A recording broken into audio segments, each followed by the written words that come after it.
Hey there, friend. If you're watching this, I'm guessing life has handed you a heavy heart lately. Maybe you've lost someone you adored, your partner, a dear friend, or even a part of yourself you're struggling to find again. And if you're over 70, grief can feel different now, can it? Like the world keeps spinning but your feet are stuck in slow motion. I see you. I've been there. And today, we're going to talk about something most folks don't. 3 quiet, powerful ways to heal after loss that even therapists sometimes overlook. Stick around, you're not alone, and there is a path forward. Let me ask you something. When you think of healing after loss, what comes to mind? Maybe talking about your feelings, leaning on family, or giving yourself time. Those are important, don't get me wrong, but what if I told you there are a few missing pieces that could help you feel lighter, even months or years down the road? These aren't complicated. They don't require a therapist's notebook or a mountain of self-help books. Just a tiny spark of curiosity and the courage to try something new. Ready? Let's dive in. The first thing I want to share might surprise you. Reconnect with a passion you set aside when life got busy. Now, I know what some of you are thinking. How does painting or gardening fix a broken heart? But hear me out. When we lose someone, we often forget who we were before the grief. We get so caught up in surviving the pain that we stop living as ourselves. And here's the thing. Reclaiming a hobby isn't about distraction. It's about remembering that joy still exists in you, even if it feels buried right now. Let me tell you about Camilla, a woman I met at a community art class. She'd lost her husband of 50 years and felt adrift, until she dusted off her old watercolor set. She told me, "At first I just sat there staring at the paper, but slowly the colors started to speak to me. Now, every time I paint, I feel him sitting beside me saying, 'You've still got it.' See? This isn't just about art. It's about rebuilding a connection to the world and to yourself. You don't have to be good at something to let it heal you. Maybe you loved tending roses, but stopped when your knees gave out. Try container gardening on a balcony. Or maybe you used to play piano but haven't touched the keys since your spouse passed. Start with 5 minutes a day. Small steps matter here. Think of it like watering a plant. You won't see growth overnight, but one day you'll realize the roots are deeper than you thought. Now, if you're thinking, "But my hands shake too much to hold a paintbrush," or "I don't even know where to start," that's okay. Healing isn't one size fits all, which brings me to the second practice, sensory-based gratitude journaling. Whoa, that sounds fancy, doesn't it? But it's simpler than it sounds. Most of us know gratitude is good for the soul. But when you're grieving, forcing a smile and listing things you're thankful for can feel fake. I get it. That's why this approach is different. Instead of focusing on big, sweeping blessings, we zero in on tiny, sensory moments. For example, did you sip a cup of tea this morning? Notice how the steam smelled like cinnamon? Or maybe you heard birdsong while sitting on your porch. Write that down. Not, "I'm grateful for my family," but "Today I felt the sun on my face during my walk. It reminded me of summers at the lake with Dad." These details anchor you in the present and gently remind you that beauty still exists, even in small doses. Try this tonight. Grab a notebook and jot down one sensory moment from your day. Maybe it's the crunch of toast between your teeth or the hum of the refrigerator that sounds like Grandma's old icebox. Do this for 7 days. Don't overthink it. Then circle back and read what you wrote. You might notice a pattern, a quiet thread of comfort weaving through your days. That's your heart whispering, "I'm still here." Now, before we move on, I want to acknowledge something. These practices won't erase your pain. Grief is stubborn like that, but they'll give you tools to carry it differently, to soften its edges over time. And here's the secret. Healing isn't about getting over loss. It's about learning to hold it alongside new moments of light. So, if you've tried reconnecting with a hobby and savoring tiny joys, what's next? Well, let's talk about something most of us avoid, creating a memory ritual.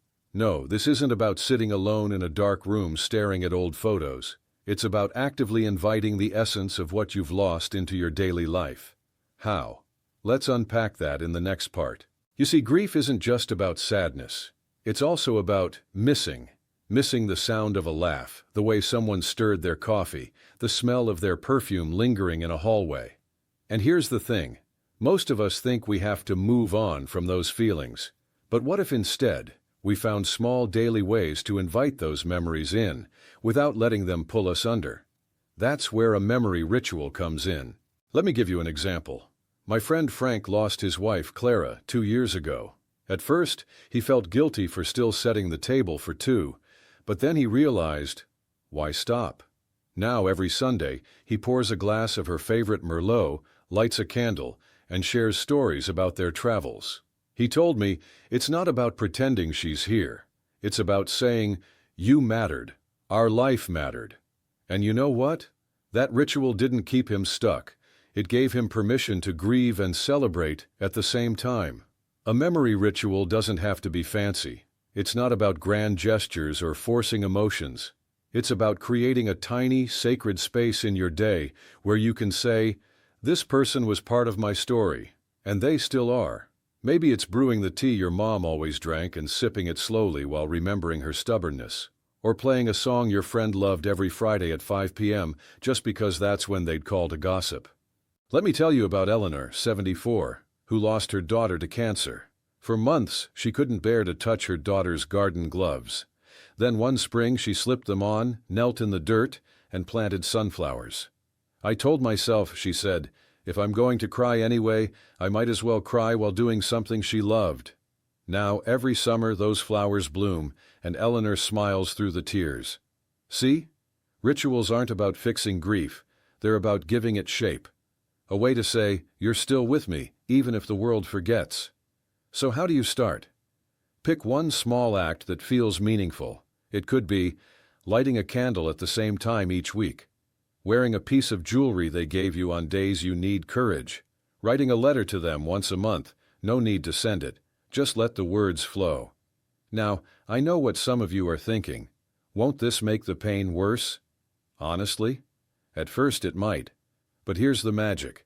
Over time, these rituals soften the sharp edges of loss. They remind you that love doesn't end, it just changes form. And here's a secret. Rituals can evolve. Maybe you start by crying over that untouched knitting project, and 6 months later, you're teaching a neighbor to knit scarves in honor of your loved one. That's not forgetting, that's healing. So, friend, what's your ritual going to be? Think about one thing, just one, that feels like a quiet hello to the person you're missing. Try it tomorrow or next week. There's no rush. Grief isn't a race, and neither is healing. In the next part, we'll talk about something even more unexpected, how helping others, even in tiny ways, can gently mend your own heart. Let's talk about something you can't see, touch, or measure with a gadget, but has everything to do with how you feel as you age. Your mindset. That's right. How you think about getting older might just be the most powerful tool you have for staying vibrant and strong. Now I know what you're thinking. How can my thoughts really affect my health? But science says they do. Studies show that people who view aging positively live longer, recover from illness faster, and even walk faster than those who see aging as a decline. It's like the difference between a glass half full and a glass half empty, except this glass holds your future. Here's the thing.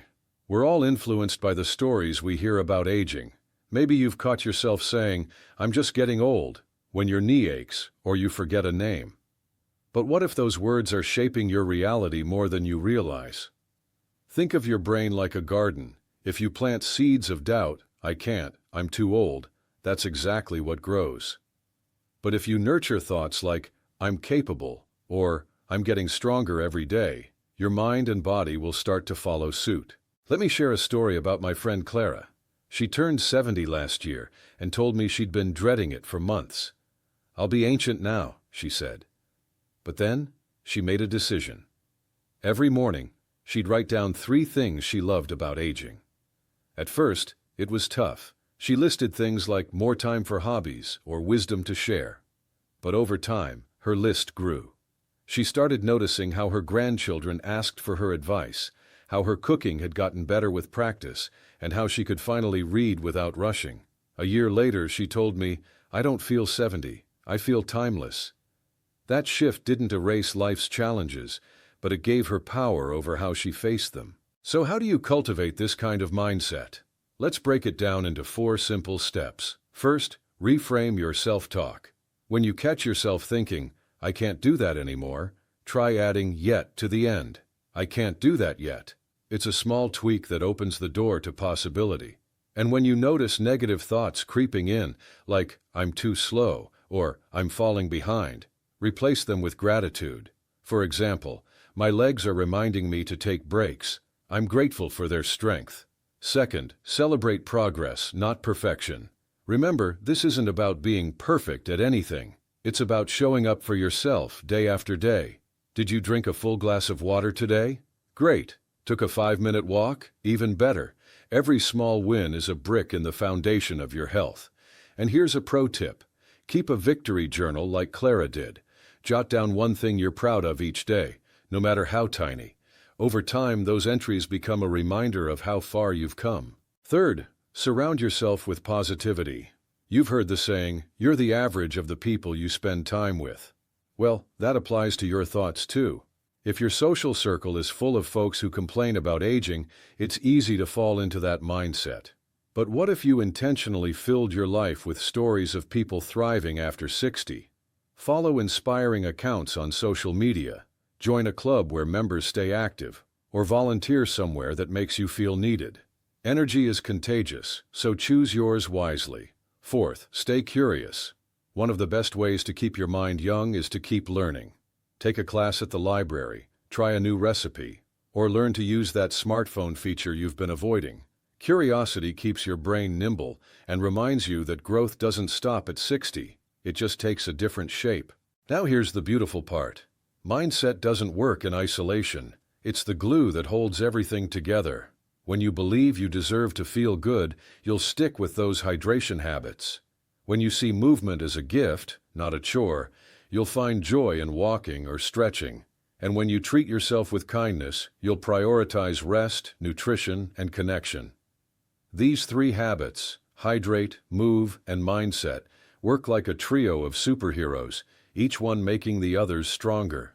Let me leave you with this. Aging isn't about slowing down, it's about redefining what's possible.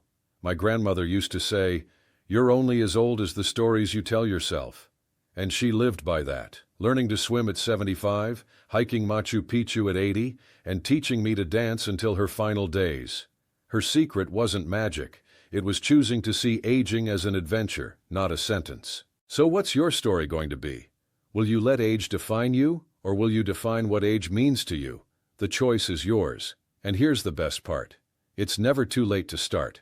Whether you're 60, 70, or beyond, today is the perfect day to plant a new seed.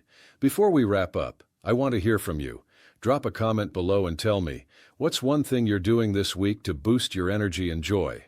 Maybe you'll inspire someone else to take their first step. And if this video gave you a spark of hope, hit that like button and subscribe for more tips on living your best life. Because you deserve to feel amazing, no matter your age. Thanks for being here.